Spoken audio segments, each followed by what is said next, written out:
हम लोग इस लेक्चर में लेके आए क्लास 10 के फिजिक्स, जिसको भौतिकी बोला जाता है। देखिए, आपको पहले बात यह समझना होगा कि आपको साइंस, जो साइंस में होता है 3 बुक पढ़ना होता है। एक तो भौतिकी होता है, सेकंड होता है रसायन विज्ञान, थर्ड होता है जीव विज्ञान। तो भौतिकी के आपको टॉप 40 MBBI क्वेश्चन लेके आए ऑब्जेक्टिव का, जो कि आपको इसमें जो भी चैप्टर पढ़ना है फिजिक्स के भौतिकी का 10 के, वो मैट्रिक एग्जाम आपको पता है बिहार बोर्ड में जो भी इंपॉर्टेंट ऑब्जेक्टिव पढ़ना है उसको हम लेके आए टॉप 40 MBBI ऑब्जेक्टिव, जो लगातार बोर्ड एग्जाम में पूछा जाता है। तो वीडियो क्लास तक देखिएगा, बहुत मजा आएगा। तो फर्स्ट क्वेश्चन आपके सामने इस प्रकार से क्वेश्चन कह रहा है यहाँ पे, निम्नलिखित में कौन सा पदार्थ लेंस बनाने के लिए प्रयुक्त नहीं किया जा सकता है। यानी कि जो लेंस होता है, लेंस बनाने में कौन ऐसा पदार्थ है जिसका हम प्रयोग नहीं करते हैं या प्रयोग नहीं किया जाता है। तो सबसे पहला है जल है, कांच है, प्लास्टिक है, मिट्टी है। तो बताइए इसमें से कौन ऐसा करेक्ट ऑप्शन है जिसको हम लेंस बनाने में प्रयुक्त नहीं करते। तो लेंस बनाने में मिट्टी का प्रयोग नहीं होता, इसलिए ऑप्शन क्या हो जाएगा, यहाँ पे ऑप्शन डी राइट हो जाएगा। और यह क्वेश्चन बिहार बोर्ड के 2012 और 2017 के एग्जाम में पूछा गया था। नेक्स्ट क्वेश्चन, जो भी क्वेश्चन होगा मोस्ट इंपोर्टेंट होगा। अगर ऐसा ही वीडियो डेली बेसिस पे देखना है तो केकेजी स्टडी चैनल को सब्सक्राइब कर लेना। PDF नोट्स के लिए नंबर दिख रहा है, कांटेक्ट कर लेना। प्रकाश के परावर्तन के, यहाँ पे अपवर्तन के कितने नियम हैं। यहाँ पे अपवर्तन पूछा गया है, परावर्तन कहे या अपवर्तन कहे, तो दोनों के दो नियम होते हैं। तो प्रकाश के अपवर्तन के कितने नियम हैं, तो 2 नियम हैं, इसलिए ऑप्शन क्या हो जाएगा, बी बिल्कुल राइट हो जाएगा। यह क्वेश्चन 2016 2021 के एग्जाम में पूछा गया था। नेक्स्ट क्वेश्चन आपके सामने 3 नंबर जो क्वेश्चन है कि प्रकाश के परावर्तन के कितने नियम हैं। पहले ही ऑलरेडी आपको क्लियर कर चुका हूं, प्रकाश के अपवर्तन के नियम पूछे या परावर्तन के नियम पूछे, दोनों का 2 नियम होता है, याद रखना। तो प्रकाश के परावर्तन के कितने नियम है, तो 2 नियम होते हैं, इसलिए ऑप्शन बी राइट हो जाएगा। चाहे अपवर्तन पूछे, लेकिन परावर्तन सबसे ज्यादा पूछा जाता है, जैसे 2012, 2015, 2020, 2021, 2023 इतना बार बोर्ड एग्जाम के, बिहार बोर्ड के एग्जाम में पूछ रखा है। तो आप लोग चैनल को सब्सक्राइब करके इस प्रकार से वीडियो डेली देख सकते हैं, ठीक है, बिल्कुल फ्री ऑफ कॉस्ट। 4 नंबर जो क्वेश्चन आपके सामने इस प्रकार से, किसी माध्यम के अपवर्तनांक का मान होता है। तो किसी भी माध्यम का अपवर्तनांक का नाम, जिसका अपवर्तनांक जो होता है, समझिए अपवर्तन का द्वितीय नियम को स्नेल का नियम कहा जाता है। और स्नेल का नियम का सूत्र क्या होता है, sin I upon sin R, sin I upon sin R। Snell का क्या होता है, तो अपवर्तन के द्वितीय नियम। देखिए अपवर्तन के कितने नियम, प्रकाश के अपवर्तन के 2 नियम हैं, ठीक है। जो द्वितीय नियम होता है, यानी कि प्रथम नियम नहीं, द्वितीय नियम को ही स्नेल का नियम कहा जाता है। तो प्रकाश के अपवर्तन के द्वितीय नियम को स्नेल का नियम कहा जाता है। और स्नेल का नियम कहता है sin I upon sin R के बराबर होता है, जिसका अपवर्तनांक है, किसी पदार्थ के अपवर्तनांक होता है म्यू, जिसको म्यू से दर्शाते हैं, वो sin I upon sin R के बराबर होता है। यानी कि यहाँ पे sin I upon sin R के बराबर होता है। यानी कि ऑप्शन क्या हो जाएगा, यहाँ पे ए बिल्कुल राइट हो जाएगा, sin I upon sin R, यानी कि ऑप्शन ए राइट हो जाएगा। और यह क्वेश्चन 2015, 2019, 2021, 2023 के एग्जाम में पूछा गया था। नेक्स्ट क्वेश्चन 5 नंबर जो क्वेश्चन है, अवतल लेंस का आवर्धन बराबर होता है। जो अवतल लेंस होता है उसका आवर्धन बराबर कितना होता है, यह क्वेश्चन कहा गया है। तो उसका आवर्धन v अपॉन यू होता है। क्या होता है, v अपॉन यू, यानी कि ऑप्शन डी राइट हो जाएगा। और यह क्वेश्चन 2013, 2020, 2021, 2023 के बिहार बोर्ड के एग्जाम में पूछा गया है और मोस्ट इंपोर्टेंट क्वेश्चन है। नेक्स्ट क्वेश्चन यहाँ पे देख सकते हैं, 6 नंबर जो क्वेश्चन है, समतल दर्पण द्वारा बना प्रतिबिंब होता है। जो समतल दर्पण होता है उसके द्वारा जो बना प्रतिबिंब है, इमेज होता है, वह कैसा होता है। तो याद रखना, समतल दर्पण द्वारा बना प्रतिबिंब जो होता है वो काल्पनिक होता है, इसलिए ऑप्शन यहाँ पे बी बिल्कुल राइट हो जाएगा, काल्पनिक, ठीक है। काल्पनिक की आभासी भी कहते हैं, काल्पनिक को हम आभासी भी कह सकते हैं, ठीक है, यानी कि ऑप्शन बी राइट हो जाएगा। ये क्वेश्चन BSc के 2015, 2016, 2023 के एग्जाम में देखने को मिला था। इसलिए डेली बेसिस पे 7 बजे शाम को क्लासेस चलता है, याद रखना लाइव क्लास चलता है शाम को 7 बजे। केकेजी स्टडी चैनल है, सब्सक्राइब कर लेना, बेल आइकन दबा लेना। टेलीग्राम जरूर ज्वाइन करना, क्योंकि आपको डेली बेसिस पे यहाँ पे क्लासेस मिलता है। यहाँ पे क्या है, 7 नंबर जो क्वेश्चन है, यहाँ पे हजामती क्या है, हजामत बनाने के लिए प्रयोग किया जाता है। देखिए हजामती दर्पण, यहाँ पे सीधा समझिए हजामती दर्पण मतलब समझिए जो सैलून होता है जहाँ हम लोग बाल कटवाते हैं, केस कटवाते हैं, दाढ़ी को बनवाते हैं, तो उसमें जो दर्पण लगा हुआ है, उसमें जो मिरर लगा होता है, उसमें जो शीशा लगा होता है, कौन ऐसा दर्पण होता है, किसका प्रयोग किया जाता है? तो हजामत बनाने के लिए प्रयोग किया जाता है, किस दर्पण का प्रयोग किया जाता है, यह क्वेश्चन कहा गया है।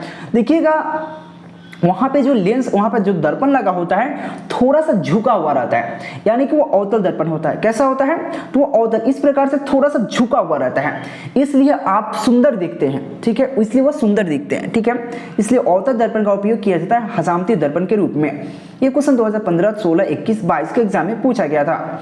नेक्स्ट क्वेश्चन देख सकते हैं 8 नंबर जो क्वेश्चन आपके सामने क्या है, किसी शब्दकोश में पाए गए छोटे अक्षरों को, समझिएगा, किसी शब्दकोश मतलब कोई भी पढ़ने वाला जो बुक होता है, चाहे कुछ भी हो सकता है, ठीक है, तो किसी भी शब्दकोश में पाए जाने वाला, क्या कहा, शब्दकोश में पाए जाने वाले शब्दों को या अक्षरों को पढ़ते समय आप निम्न में से कौन सा लेंस का प्रयोग करेंगे या कौन सा लेंस प्रयोग करना पसंद करेंगे? तो कौन सा लेंस होना चाहिए? इसका करेक्ट ऑप्शन हो जाएगा 50 सेंटीमीटर की फोकस दूरी का अवतल लेंस। क्या हो जाएगा? 50 सेंटीमीटर का फोकस दूरी का अवतल लेंस से किसी भी शब्दकोश को आसानी से पढ़ सकते हैं। और यह क्वेश्चन 2018 और 2022 के एग्जाम में, बिहार बोर्ड के एग्जाम में पूछा गया था, ठीक है। नेक्स्ट क्वेश्चन देख सकते हैं यहाँ पे 9 नंबर जो क्वेश्चन है कि गोलीय दर्पण का प्रावर्तन, देखिएगा, गोलीय दर्पण का प्रावर्तक पृष्ठ की वृत्ताकार सीमा रेखा का व्यास कहलाता है। समझिएगा, गोलीय दर्पण के आप जो प्रावर्तक पृष्ठ जो होता है, प्रावर्तक पृष्ठ की यहाँ पे वृत्ताकार सीमा रेखा का व्यास कहलाता है। तो क्या कहलाता है? यही क्वेश्चन कहा गया है। तो इसका कहलाता है गोलीय दर्पण का क्या, यहाँ पे द्वारक कहलाता है, गोलीय दर्पण का द्वारक कहलाता है। अगर कोई गोलीय दर्पण है, कहा यहाँ पे प्रावर्तक पृष्ठ की वृत्ताकार सीमा, जो वृत्ताकार सीमा है, ये वृत्ताकार सीमा है, इसका जो व्यास है उसको क्या बोलेंगे? इसके व्यास को हम लोग क्या बोलते हैं? गोलीय दर्पण का द्वारक कहा जाता है। क्या कहा जाता है? गोलीय दर्पण का द्वारक। इसलिए ऑप्शन डी राइट हो जाएगा। और ये क्वेश्चन 2018-2022 के एग्जाम में देखने को मिला था। नेक्स्ट क्वेश्चन देख सकते हैं 10 नंबर जो क्वेश्चन आपके सामने है, क्वेश्चन है किसी लेंस द्वारा उत्पन्न आवर्धन का एसआई मात्रक होता है। तो कोई भी लेंस होता है, कोई भी लेंस हो सकता है, तो किसी लेंस द्वारा उत्पन्न आवर्धन का मात्रक होता है। तो उत्पन्न आवर्धन का मात्रक क्या है, ये क्वेश्चन कहा गया है। इसका करेक्ट ऑप्शन हो जाएगा, क्या हो जाएगा यहाँ पे, मात्रक विहीन होता है। कोई मात्रक विहीन, यानी कि इसमें कोई मात्रक नहीं होता। किसी लेंस के द्वारा उत्पन्न आवर्धन का ऐसे मात्रक क्या होता है? मात्रक विहीन होता है। इसलिए ऑप्शन यहाँ पे 10 का डी राइट हो जाएगा, मात्रक विहीन। यह क्वेश्चन 2019, 2021, 2022, 2011 इतना में एग्जाम में पूछ रखा है। इसलिए मोस्ट इंपॉर्टेंट क्वेश्चन है, क्योंकि जो भी क्वेश्चन इंपॉर्टेंट क्वेश्चन है आपको ऑलरेडी पता है। नेक्स्ट क्वेश्चन 11 नंबर जो क्वेश्चन आपके सामने है, निम्न में से किस लेंस का फोकस दूरी धनात्मक होता है, आई मीन पॉजिटिव होता है? तो कौन ऐसा लेंस है जिसका फोकस दूरी जो होता है वह धनात्मक होता है? तो कौन ऐसा लेंस है, इसका बात किया गया है। तो कौन ऐसा लेंस है जिसका फोकस दूरी धनात्मक होता है? तो धनात्मक किसका होता है? इसका करेक्ट ऑप्शन की बात कर लो तो यहाँ पे हो जाएगा उत्तल लेंस, यानी कि जो उत्तल लेंस का जो फोकस दूरी होता है वह धनात्मक होता है। क्या होता है? वह धनात्मक होता है। इसलिए ऑप्शन क्या हो जाएगा यहाँ पे? ऑप्शन बी बिल्कुल राइट हो जाएगा। ये क्वेश्चन बीएससी के 2019-2022 के एग्जाम में देखने को मिला था। देखो, चैनल को सब्सक्राइब करके पीडीएफ नोट्स के लिए एक नंबर दिख रहा है, कांटेक्ट कर लेना। और टेलीग्राम ज्वाइन जरूर करना, लिंक डिस्क्रिप्शन में मिल जाएगा टेलीग्राम का, ज्वाइन जरूर कर लेना। वहाँ पे बहुत सारा इन्फॉर्मेशन मिलते रहेंगे एग्जाम रिलेटेड। यहाँ पे 12 नंबर जो क्वेश्चन है, इसमें से कौन है जो कि दर्पण सूत्र है? तो दर्पण सूत्र का सूत्र क्या होता है? दर्पण फॉर्मूला क्या होता है? दर्पण सूत्र कहा गया है। तो दर्पण सूत्र में कुछ नहीं होता, प्लस प्लस होता है। तो सिंपल है, 1/v + 1/u = 1/f होता है। ठीक है, 1/v + 1/u = 1/f होता है। ऐसा ऑप्शन तो ऑप्शन ए में नजर आ रहा होगा, 1/v + 1/u = 1/f, जो इसके लिए इसको दर्पण सूत्र के नाम से जानते हैं। इसलिए ऑप्शन ए बिल्कुल राइट हो जाएगा। ये क्वेश्चन 2020 के, 2021 के, 2023 के एग्जाम में पूछा गया है बिहार बोर्ड के। ठीक है, यहाँ पे याद रखना इस बात को। मोस्ट इंपॉर्टेंट क्वेश्चन है। नेक्स्ट क्वेश्चन देख सकते हो यहाँ पे 12 नंबर 13 नंबर जो क्वेश्चन है, लेंस की क्षमता का एसआई मात्रक होता है। देखिए लेंस की क्षमता का जो एसआई मात्रक होता है, एसआई यूनिट जो होता है वो डायोप्टर होता है। इसको जिसको डी द्वारा सूचित करते हैं डायोप्टर, याद रखना उसको हम डायोप्टर कहते हैं। ये क्वेश्चन 2020, 2022 और 2023 के एग्जाम में देखने को मिला था, इसलिए ऑप्शन यहाँ पे ए बिल्कुल राइट हो जाएगा। नेक्स्ट क्वेश्चन देख सकते हैं 14 नंबर जो क्वेश्चन आपके सामने है, निम्नलिखित में से किस लेंस का आभासी लेंस कहा जाता है? किस लेंस को आभासी लेंस कहा जाता है, यह क्वेश्चन कहा गया है। सॉरी आभासी नहीं, अभिसारी lens, sorry very very sorry, अभिसारी लेंस कहा जाता है। निम्नलिखित में से कौन ऐसा लेंस है जिसको अभिसारी लेंस कहा जाता है, या अभिसारी लेंस जानते हैं? तो यह मोस्ट इंपोर्टेंट क्वेश्चन है। तो उत्तल लेंस, जो उत्तल लेंस होता है उसको हम अभिसारी लेंस कहते हैं। ठीक है, क्या कहते हैं यहाँ पे? अभिसारी लेंस कहते हैं। यानी कि ऑप्शन क्या हो जाएगा? ये बिल्कुल राइट हो जाएगा, उत्तल लेंस। ठीक है, ये भी क्वेश्चन 2020 और 21 के एग्जाम में देखने को मिला था। नेक्स्ट क्वेश्चन 15 नंबर जो क्वेश्चन है, यहाँ पे दर्पण के क्या कहा, दर्पण के सामने किसी भी दूरी पर, दर्पण के सामने किसी भी दूरी पर वस्तु का प्रतिबिंब सीधा प्रतीत होता है तो वह वस्तु, तो वह दर्पण है। समझिएगा, अब दर्पण के सामने किसी भी दूरी पर, दूरी कितना हो भी हो, सभी का वस्तु का जो प्रतिबिंब बन रहा है, इमेज जो बन रहा है वो क्या बन रहा है? वो सीधा बन रहा है। क्या बन रहा है? सीधा बन रहा है। तो वह दर्पण कैसा हो सकता है? वह दर्पण कौन है? या तो समतल हो सकता है या तो उत्तल हो सकता है, या तो समतल अथवा उत्तल, दोनों में से कोई हो सकता है, इसलिए ऑप्शन डी राइट हो जाएगा। समतल हो या उत्तल हो, उसका प्रतिबिंब किसी भी दूरी पर क्या बनेगा? वहां पे प्रतिबिंब सीधा बनेगा, सीधा प्रतीत होगा, इसलिए ऑप्शन डी राइट हो जाएगा 15 का। ठीक है, ये भी क्वेश्चन 2020 और 2022 के एग्जाम में देखने को मिला था। चैनल को सब्सक्राइब कर लेना। नेक्स्ट क्वेश्चन है, वीडियो को दोस्तों में जरूर शेयर करना। इससे आपको फायदा क्या है कि दोस्त कितना सीख पा रहा है और आप कितना सीख पा रहे हैं, इससे आपको पता चलेगा। और दोस्तों से क्या होगा, आप डिस्कस कर सकते हैं कि भाई आपको कितना याद होगा, आप कितना याद किया।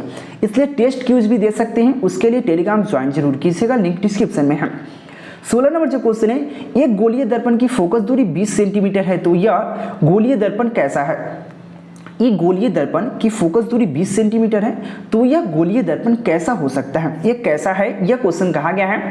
ये याद रखना, गोलीय दर्पण की फोकस दूरी 20 सेंटीमीटर है तो यह गोलीय दर्पण कैसा है, यह क्वेश्चन कहा गया है। उत्तल है, अवतल है, समुत्तल है, इनमें से कोई नहीं। अगर गोलीय दर्पण की फोकस दूरी 20 सेंटीमीटर है, अगर 20 सेंटीमीटर है तो यह फोकस दूरी मतलब यह गोलीय दर्पण कैसा है? इसका करेक्ट ऑप्शन बता दो फटाक से कमेंट करके, इसका क्या होगा आंसर।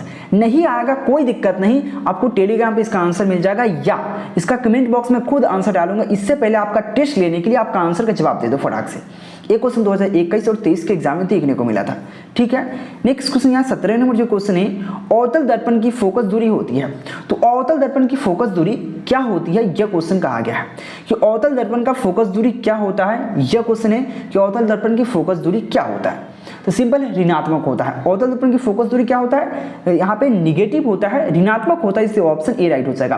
कैसे होता है आपको बता दूं, अवतल दर्पण यह होता है और ये इस प्रकार से होता है, प्रधान अक्ष इधर होता है और इधर निगेटिव होता है। क्योंकि आपको जब यहाँ पढ़िएगा, इधर पॉजिटिव होता है, इधर निगेटिव होता है, ऊपर पॉजिटिव नीचे निगेटिव, तो अवतल दर्पण इस प्रकार से होता है, इसलिए इसके क्या होता है? निगेटिव होगा फोकस दूरी, इसलिए ऑप्शन क्या हो जाएगा? ए बिल्कुल राइट हो जाएगा। ये क्वेश्चन 2021 और 22 के एग्जाम में देखने को मिला था। नेक्स्ट क्वेश्चन 18 नंबर जो क्वेश्चन आपके सामने है, स्पेक्ट्रम में किस रंग का विकिरण की झुकाव अधिकतम होता है? जो आपको वन विक्षेपण पढ़ना है जिसको स्पेक्ट्रम कहा जाता है, तो स्पेक्ट्रम में किस रंग का झुकाव अधिक होता है? देखिए आपको स्पेक्ट्रम जो होता है, प्रिज्म से कोई श्वेत प्रकाश गुजरता है तो ये 7 अवयवी रंगों में विभक्त हो जाता है और सातों रंग में सबसे जो नीचे होता है वो बेसिकली बैगनी होता है। तो बैगनी जो हुआ सबसे ज्यादा झुकता है, सबसे ज्यादा नीचे की तरफ आता है, यानी झुक जाता है। तो सबसे ज्यादा झुकाव किसका होता है? बैगनी का, याद रखना बैगनी का, इसलिए ऑप्शन यहाँ पे डी बिल्कुल राइट हो जाएगा। ये क्वेश्चन 15 और 11 के एग्जाम में देखने को मिला था बिहार बोर्ड के। नेक्स्ट क्वेश्चन की बात कर ले, यहाँ पे 19 नंबर जो क्वेश्चन आपके सामने इस प्रकार से है, एक स्पेक्ट्रम प्राप्त करने के लिए किसका उपयोग होता है? यानी कि स्पेक्ट्रम प्राप्त करने के लिए हम किसका उपयोग करते हैं? यह क्वेश्चन कहा गया है कि हम लोग स्पेक्ट्रम प्राप्त करने के लिए किसका उपयोग करते हैं। जस्ट आपको बताएं कि एक प्रिज्म होता है जिसपे हम एक श्वेत प्रकाश को गुजारते हैं और इधर एक श्वेत पट्टी होता है, उस पर हम स्पेक्ट्रम को प्राप्त करते हैं। तो किसकी आवश्यकता हुआ? तो इसको हम याद रखना, स्पेक्ट्रम प्राप्त करने के लिए किसका उपयोग करते हैं? तो स्पेक्ट्रम प्राप्त करने के लिए हम लोग किसका उपयोग करते हैं? तो प्रिज्म का उपयोग करते हैं। किसका करते हैं? स्पेक्ट्रम प्राप्त करने के लिए तो हम लोग प्रिज्म का उपयोग करते हैं। तो इसका करेक्ट ऑप्शन क्या हो जाएगा? यहाँ पे ऑप्शन यहाँ पे डी बिल्कुल राइट, सॉरी प्रिज्म का उपयोग होता है। लेकिन यहाँ पे देखो थोड़ा थोड़ा यहाँ पे क्या है, मिसिंग हुआ है। मिसिंग क्या है, ए के बाद डायरेक्ट डी है, ए के बाद बी सी होना चाहिए। तो याद रखना यहाँ पे ऑप्शन ए हो सही होगा, यहाँ पे जो ऑप्शन बी राइट हो जाएगा, क्योंकि यहाँ पे बी होना चाहिए, सेकेंड में बी होता है, लास्ट में डी होता है। तो ये जरूर ध्यान रखना इस बात को, ठीक है। तो ऑप्शन यहाँ पे प्रिज्म, याद रखना प्रिज्म होता है, चाहे ऑप्शन कुछ भी हो। तो यहाँ पे ऑप्शन इस अनुसार से ऑप्शन बी राइट हो जाएगा, और इसमें लिखा है इस अनुसार से डी हो जाएगा। तो आप लोग तो बुर्बक हो नहीं, तो ऑप्शन बी राइट मारिएगा, प्रिज्म मेन है, यहाँ पे प्रिज्म सही होगा, चाहे option A B C D कुछ भी दिया हो। बस मिसिंग हुआ है कि यहाँ पे डी लिखाना चाहिए, यहाँ पे बी लिखना चाहिए, ठीक है। इसलिए ऑप्शन यहाँ पे प्रिज्म सही हो जाएगा। ये क्वेश्चन 2015 और 2022 के एग्जाम में देखने को मिला था।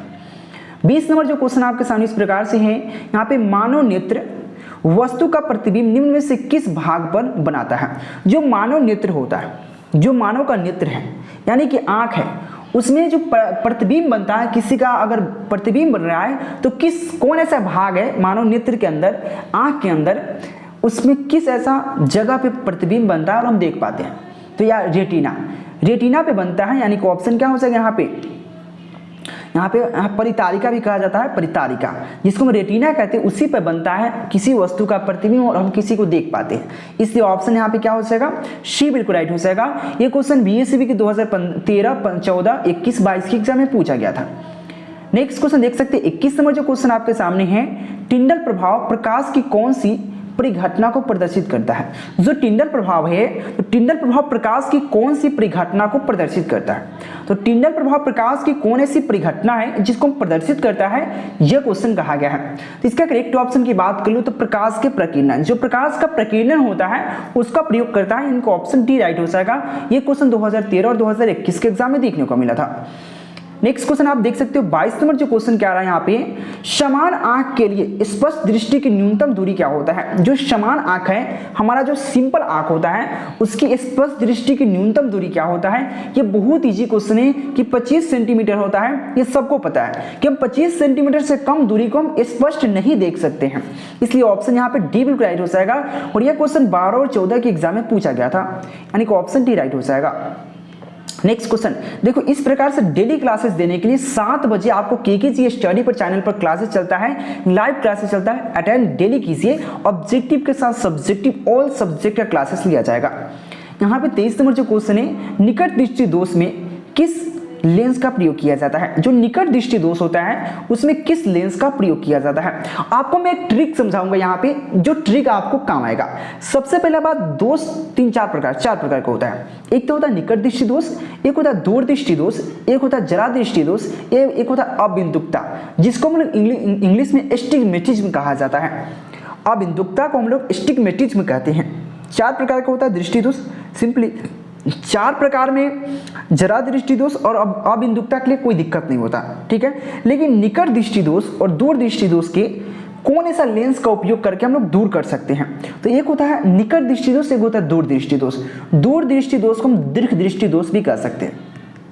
दीर्घ दृष्टि दोष, तो बताओ दीर्घ कितने अक्षर से लिखा गया है। हर्षिकार दीर्घिकार नहीं देखना है, अक्षर देखना है। द और घ दीर्घ यानी कि 2 अक्षर, दू और यानी कि 2 अक्षर, यानी कि दीर्घ लिखिए या दूर लिखिए, बात हुई है, दोनों का एक ही नाम है, ठीक है। भले काम एक ही है, 2 नाम है, तो 2 अक्षर से, यानी कि दूर दृष्टि दोष को हम 2 अक्षर से लिखते हैं। और निकट दृष्टि दोष को कितना अक्षर, 3 अक्षर। तो अब क्या करेंगे, एक अक्षर बढ़ाकर हम लेंस का नाम लिखेंगे। अब बताए, आपको पता है दूर दृष्टि दोष और निकट दृष्टि दोष के लिए क्या आंसर होता है एक के लिए उत्तल लेंस, एक के लिए अवतल लेंस। लेकिन किसके लिए कौन लेंस प्रयोग हुआ यह आपको पता नहीं है, यही आपको ट्रिक समझाने का प्रयास कर रहे हैं। तो यहाँ पे निकट दृष्टि दोष है या दूर दृष्टि दोष, ठीक है। दूर 2 अक्षर से, निकट 3 अक्षर से, समझिएगा। तो बताओ निकट 3 अक्षर से लिखा गया है, तो हम लोग कितने अक्षर में जाना है, 4 अक्षर में। आई मीन एक अक्षर बढ़ा देना है। तो एक अक्षर बढ़ाएंगे, यानी कि 4 अक्षर में 3 अक्षर है तो 4 अक्षर। 4 अक्षर से किसको लिखा है, अवतल लेंस को। देखो अवतल 4 अक्षर होगा, इसलिए ऑप्शन यहाँ पे बी बिल्कुल राइट हो जाएगा। और दूर कितने अक्षर से, 2 अक्षर से, तो जाना कितने में, एक अक्षर बढ़ाकर 3 अक्षर में। 3 अक्षर क्या है, तो यहाँ पे देखो 3 अक्षर क्या है, तो उत्तल लेंस। तो इसलिए दूर दृष्टि दोष के दूर करने के लिए उपयुक्त लेंस जो है, प्रयोग लेंस जो किया जाता है वो उत्तल लेंस। उत्तल लेंस क्योंकि दूर 2 अक्षर से लिखाया और उत्तल 3 अक्षर से, ठीक है। निकट दृष्टि दोष को क्या, देखो कभी भी बराबरी में नहीं जाना है, क्योंकि निकट 3 अक्षर से, उत्तल भी 3 अक्षर, तो बराबर हो गया। बराबर में नहीं, एक कम में रहना है, एक कम बेस में रहना है, ठीक है। एक कम, एक ज्यादा ना तो एक कम। तो क्या हो जाएगा यहाँ पे निकट स्थिति कितना 3 अक्षर, इसलिए 4 अक्षर में जाना, इससे ऑप्शन बी राइट हो जाएगा, याद रखना। नेक्स्ट क्वेश्चन की बात कर लेता हूँ, यहाँ पे आपको समझाने के लिए बता रहा था, यह 11, 16, 20, 22 के एग्जाम में पूछा गया था। 25 नंबर जो क्वेश्चन आपके सामने इस प्रकार से है, क्वेश्चन क्या रहा है यहाँ पे, क्या क्वेश्चन क्या रहा है, प्रकाश के किस वर्ण के लिए तरंग दैर्घ्य अधिकतम होता है। तो किस, देखिए यहाँ पे किस वर्ण के लिए, आई मीन किस रंग के लिए, कहने का मतलब वर्ण मतलब रंग, किस रंग के लिए, किस वर्ण के लिए अधिकतम होता है। तो तरंग दैर्घ्य जो सबसे अधिकतम होता है वो लाल रंग का होता है और प्रकीर्णन सबसे कम होता है।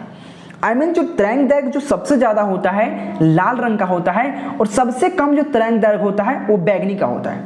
याद रखना, सबसे ज्यादा जो तरंग दैर्घ्य होता है वो लाल का होता है और सबसे कम जो तरंग दैर्घ्य होता है वो बैंगनी का होता है, ठीक है। और सबसे ज्यादा प्रकीर्णन जो होता है वो बैंगनी का होता है और सबसे कम जो प्रकीर्णन होता है लाल का होता है। इसी वजह से लाल एक जगह इकट्ठा रहता है और ज्यादा तरंग दैर्घ्य उसका होता है, इसलिए ऑप्शन यहाँ पे ए राइट हो जाएगा। तरंग दैर्घ्य किसका सबसे ज्यादा, लाल, यानी कि ऑप्शन ए का। ये क्वेश्चन 2009, 2022, 23 के एग्जाम में पूछा गया था, ठीक है। नेक्स्ट क्वेश्चन 26 नंबर जो क्वेश्चन है, नेत्र में प्रवेश करने वाली प्रकाश की किरण, क्या नेत्र में प्रवेश करने वाली प्रकाश की किरण का अधिकांश यहाँ पे अपवर्तन होता है। यानी कि नेत्र में जो लेंस प्रवेश करता है, लेंस जो किरण प्रवेश करता है प्रकाश की किरण, तो नेत्र में प्रवेश करने वाली प्रकाश की किरण अधिकांश अपवर्तन होता है। क्या अपवर्तन होता है, यह क्वेश्चन कहा गया है, याद रखिएगा। कॉर्निया के बाहरी पृष्ठ पर, कॉर्निया के जो बाहरी पृष्ठ होता है उस पर ज्यादा अधिकांश अपवर्तन होता है। इनको ऑप्शन यहाँ पे सी बिल्कुल राइट हो जाएगा, 18-19 के एग्जाम में देखने को मिला था। नेक्स्ट क्वेश्चन देखो 27 नंबर जो क्वेश्चन आपके सामने है, कहा वायुमंडल में प्रकाश का कौन सा रंग, जिसको वर्ण कहते हैं, रंग अधिक प्रकीर्णित होता है। यानी कि वायुमंडल में प्रकाश के कौन ऐसा रंग है जो अधिक प्रकीर्णित होता है, वो तो वायुमंडल की बात किया गया, समझिएगा। तो वायुमंडल में नीला रंग जो होता है सबसे ज्यादा प्रकीर्णित होता है, इसी वजह से आसमान का रंग नीला होता है। अब समझना, इसका थोड़ा थोड़ा फैक्ट ऐसा है जो आपको समझ में आएगा। तो वायुमंडल में जो प्रकाश का कौन ऐसा रंग है जिसका प्रकीर्णन अधिक होता है, प्रकीर्णन ज्यादा होता है, तो याद रखना नीला। इसी वजह से नीला जो प्रकीर्णित हो जाता है वायुमंडल में, जब यहाँ से आसमान को देखते तो हमको नीला प्रतीत होता है, इसी वजह से जो आसमान होता है नीला होता है, ठीक है। यानी कि ऑप्शन बी राइट हो जाएगा। यहाँ पे 2019 और 20 के एग्जाम में क्वेश्चन देखने को मिला था। नेक्स्ट क्वेश्चन 28 नंबर जो क्वेश्चन आपके सामने है, निर्वात में प्रकाश की चाल होता है। तो निर्वात में जो प्रकाश की चाल क्या होता है, यह आपको सबको पता है, 3 × 10⁸ मीटर पर सेकेंड। यानी कि ऑप्शन सी राइट हो जाएगा 28 का। क्या हो जाएगा, ऑप्शन सी राइट हो जाएगा। जो प्रकाश का चाल होता है सबसे ज्यादा होता है 3 × 10⁸ मीटर पर सेकेंड, इससे ऑप्शन सी राइट हो जाएगा। ये क्वेश्चन 18 और 22 के एग्जाम में देखने को मिला था। नेक्स्ट क्वेश्चन 29 नंबर जो क्वेश्चन आपके सामने है, तारे के टिमटिमाने का कारण है। जो तारा जो होता है टिमटिमाता क्यों है, यह रीजन बताइए। तो तारे में टिमटिमाता क्यों है, तारा जो होता है टिमटिमाता क्यों है, तो वायुमंडलीय के कारण, जो वायुमंडल होता है उसी रीजन से तारे टिमटिमाते हैं। क्योंकि वायुमंडल में इसका डिफिनेशन जब पढ़िएगा तो समझ में आएगा, आपको डिफिनेशन पढ़ाया जाएगा, टेंशन मत लीजिए। तो वायुमंडल के कारण क्या हो जाएगा, वायुमंडलीय जो प्रभाव होता है इस कारण से तारे टिमटिमाता नजर आता है, इसलिए ऑप्शन सी राइट हो जाएगा। एक क्वेश्चन 21 और 22 के एग्जाम में देखने को मिला था। नेक्स्ट क्वेश्चन 30 नंबर जो क्वेश्चन है, विद्युत आवेश का ई सही मात्रक होता है। तो विद्युत आवेश का ई सही मात्रक क्या होता है, ये क्वेश्चन कहा गया है। तो विद्युत आवेश का जो ई सही मात्रक होता है वो सिंपल क्वेश्चन है, कूलम्ब होता है। तो आवेश जो चार्ज होता है, इलेक्ट्रिक चार्ज ऐसा यूनिट ऑफ इलेक्ट्रिक चार्ज, यानी कि ऐसा यूनिट इलेक्ट्रिक चार्ज का क्या होता है, तो कूलम्ब होता है। इनका ऑप्शन टी राइट हो जाएगा। और कूलम्ब का जो नियम होता है वो आपको 12th में पढ़ना है, 10th में नहीं। ये क्वेश्चन 19, 21 और 23 के एग्जाम में देखने को मिला था। नेक्स्ट क्वेश्चन 31 नंबर जो क्वेश्चन डबल हो चुका क्या, नहीं ठीक है। 31 नंबर जो क्वेश्चन है, निम्नलिखित में से कौन सा जो पद है विद्युत शक्ति को निरूपित नहीं करता है। यानी कि कौन ऐसा पद है जो विद्युत शक्ति को निरूपित नहीं करता। तो विद्युत शक्ति को कौन निरूपित नहीं करता, I² बिल्कुल करता है, VI भी करता है, VA² IR भी करता है, लेकिन IR² निरूपित नहीं करता, ये रॉन्ग है, याद रखना। यानी कि ऑप्शन बी बिल्कुल राइट हो जाएगा इस क्वेश्चन के लिए। और ये क्वेश्चन 15 और 22 के एग्जाम में देखने को मिला था। नेक्स्ट क्वेश्चन 32 नंबर जो क्वेश्चन आपके सामने है, किस उपकरण में धन यानी कि प्लस और ऋण मतलब माइनस नहीं होता है। यानी कि किस उपकरण में यहाँ पे धनात्मक एवं ऋणात्मक का चिन्ह नहीं होता है। तो कौन ऐसा उपकरण है, कौन ऐसा यंत्र है, कौन ऐसा डिवाइस है जिसमें धन एवं ऋण नहीं होता? तो याद रखना कुंडली, कुंडली में धन एवं ऋण नहीं होता। इससे ऑप्शन यहाँ पे क्या हो जाएगा? सी बिल्कुल राइट हो जाएगा। यह 13 और 23 के एग्जाम में पूछा था। नेक्स्ट क्वेश्चन, यहाँ पे 33 नंबर जो क्वेश्चन है, क्वेश्चन कहा किसी चालक के विद्युत प्रतिरोधकता का मात्रक है, यानी कि किसी भी चालक का प्रतिरोधकता का मात्रक क्या होता है? ये सिंपल क्वेश्चन है। तो ओम मीटर होता है। क्या होता है? ओम मीटर, इसलिए ऑप्शन बी राइट हो जाएगा। और सीधा रेजिस्टेंस पूछता, विद्युत प्रतिरोध पूछता, तो उसका ऐसा मात्रक ओम होता है, याद रखना। अगर सीधा प्रतिरोध पूछे तो ऐसे मात्रक ओम, और प्रतिरोधकता पूछे तो ओम मीटर। ठीक है, इसलिए ऑप्शन बी राइट हो जाएगा। और यह 14, 20 और 22 के बीएसवी के एग्जाम में पूछा गया था। चैनल को सब्सक्राइब कर लेना, बेल आइकन दबा लेना, टेलीग्राम ज्वाइन कर लेना, और पीडीएफ नोट्स अगर लेना है तो नंबर दिख रहा है, कांटेक्ट कर लेना। यहाँ पे 34 नंबर जो क्वेश्चन है, हमारे घरों में जो विद्युत आपूर्ति की जाती है वह है, यानी जो हमारे घर हैं, ठीक है, वह जिसमें हम लोग विद्युत धारा, जो हमारा घर है उसमें विद्युत की आपूर्ति की जाती है, ठीक है, आपूर्ति की जाती है, वह है वो कौन वोल्ट है, कितना वोल्ट की आपूर्ति की जाती है?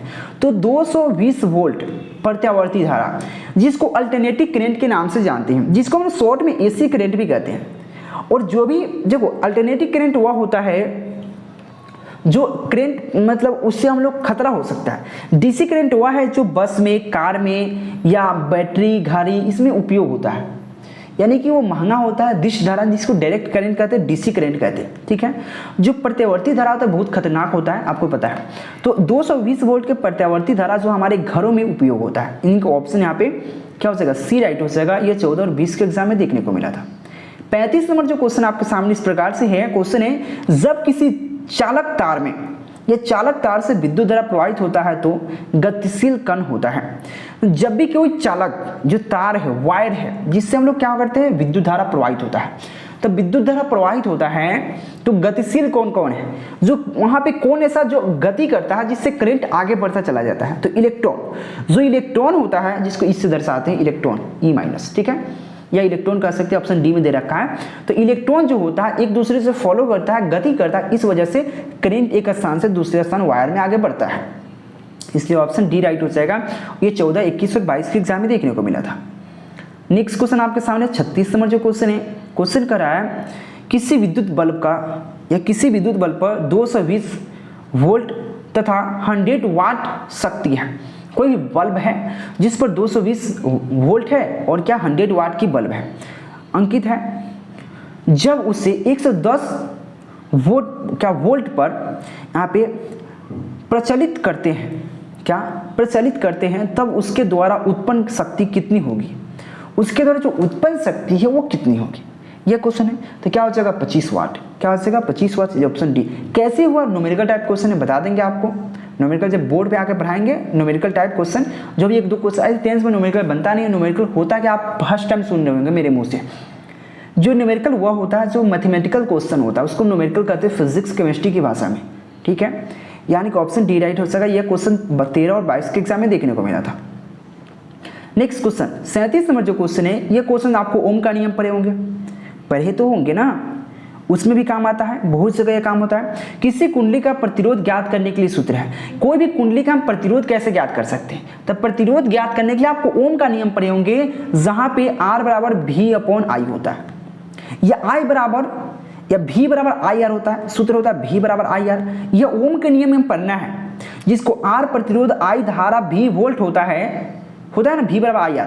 तो देखो यहाँ पे ऑप्शन सी में क्या कहा है? ऑप्शन सी में I बराबर V/I, कुछ नहीं क्रॉस मल्टीप्लाई करोगे तो क्या हो जाएगा? V यहाँ पे I इधर आ जाएगा तो IR इक्वल टू V हो जाएगा। बात वही, यानी कि ऑप्शन सी राइट हो जाएगा। ये क्वेश्चन 11, 16, 23, 19 और 22 के एग्जाम में पूछ रखा है। नेक्स्ट क्वेश्चन देख सकते हो यहाँ पे 38 नंबर जो क्वेश्चन है, यहाँ पे धारा मापने के लिए, यहाँ पे थोड़ा सा मिसिंग किया गया, भारा लिख दिया, ठीक है, याद रखना। धारा मापने के लिए, तो धारा मापने के यंत्र को कहते हैं, जो धारा मापने जो करंट होता है उसको मापा जाता है, उसको यंत्र को क्या कहते हैं? या विद्युत परिपथ में विद्युत धारा को मापने के लिए उपयोग किया जाता है। दो तरीके से क्वेश्चन बन सकता है ना, कि विद्युत परिपथ में विद्युत धारा को मापने में प्रयोग किया जाता है या डायरेक्ट धारा मापने का यंत्र को कहते हैं। तो क्या कहते हैं, यह क्वेश्चन कहा गया है, मोस्ट इंपोर्टेंट क्वेश्चन है। तो आमीटर कहते हैं, जिसको ए मीटर के नाम से भी जानते हैं, ए मीटर या आमीटर लिख सकते हैं, यानी कि ऑप्शन ए बिल्कुल राइट हो सकेगा, ए मीटर। ठीक है, ये 12, 14, 15, 17, 22 के एग्जाम में देखने को मिला था।